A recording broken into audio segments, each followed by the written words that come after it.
Hello and welcome, and thank you for joining us on Business Incorporated. I'm Chimeze Obi Iwago.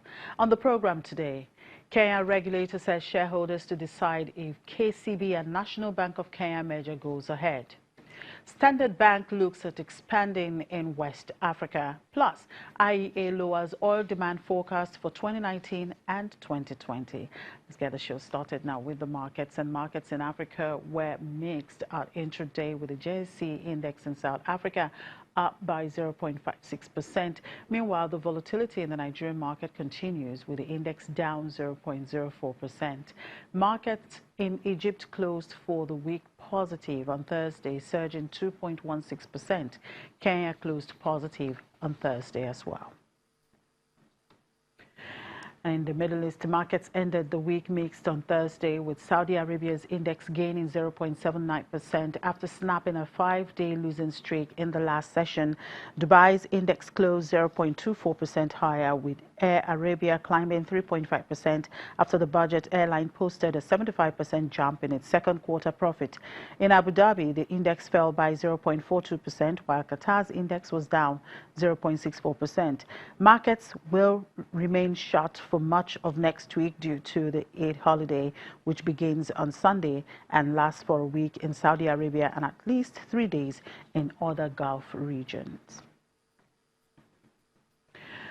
And European stocks opened slightly lower on Friday as investors monitor trade war developments and a possible collapse of the Italian government. Let's bring in Ulrich now for details. Good afternoon, Ulrich. Hi, good afternoon to you. Our trade dispute is hurting the world economy, and that is being confirmed by more and more numbers now from Germany and the UK. First, let's look at German exports. How bad is the damage? Yeah, the damage is there, and it's clear. It's, I think, worse than people expected in both cases, Germany and the UK. Germany first, not great news here for the market in general. The tax taking a decidedly downward turn towards the day and just shortly before the weekend. Exports in Germany down by 8% year on year in the month of June, and for the half year, January to June, there's a growth rate of just 0.5% that remains. And when you look at the reasons, you already mentioned the trade dispute, the Brexit is a factor that is all putting the economy off kilter, the world economy. And of course, I talked to one economist today, just a little while ago, and he said, yes, Germany is the export world champion. But when the world economy suffers, when you have these global issues that are weighing on investors and business people's minds, industrialists' minds, people from the Mittelstand, the medium-sized companies, then you see this kind of hit being taken. And already you have economists who are saying that Germany is headed for a recession, at least a technical recession. That would be 2 quarters of shrinkage in a row. We'll have to see how that plays out. And today we saw the UK economy shrinking for the first time since 2012. How is the European market reacting to the numbers, even as Germany is struggling? Yeah, by 0.2% it shrunk, and that was a surprise, an unpleasant one. I don't think people were expecting quite that big a hit from the effects of the Brexit and the world economy. With the UK as well, you have so much uncertainty about what's ahead. There's investment that's not taking place. Consumers were especially stockpiling in the first quarter. They came back a little. People expected that to make the GDP number a little bit more digestible than it was in the end, but that was not so. And the sterling took a real hit. It dropped to $1.2080 roundabout there, a 31-month low, a very pronounced reaction by the market. And now, of course, the year-on-year growth, it's also projected to go down 1.2% from 1.8% for the second quarter. And the projections for the further course of the year are also being put in question now.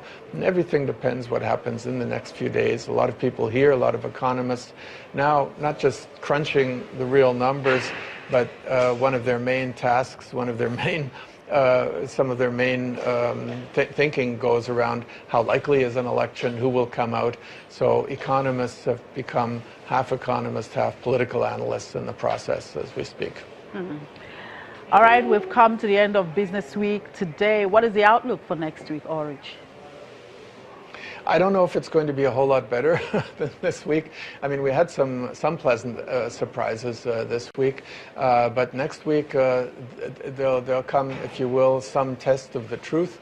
The GDP for Germany will be released on Wednesday, and people are expecting, economists polled by Reuters, that it will have shrunk by 0.1% in the second quarter, and that, of course, will spark the discussion, what will ensue, what will that mean for the market, what will that mean also for the European Central Bank, which is expected to accommodate the economy in the Eurozone at some time. And having said that, that also extends to Italy. People will be very closely watching what ensues there.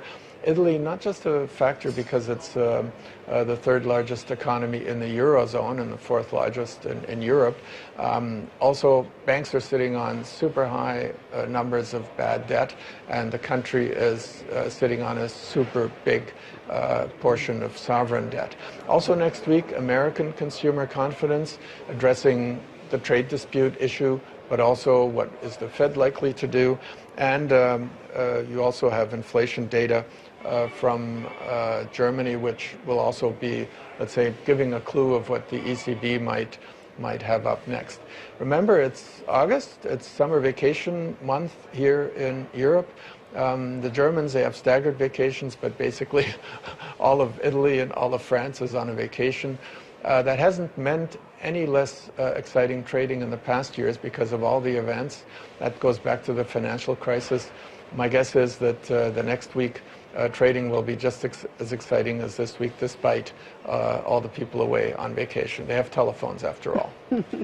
Well, let's just hope it turns out well. And I'm sure you, Ulrich, you're already ready to go on vacation there. Anyway, enjoy the weekend. Right. Thank you. Right.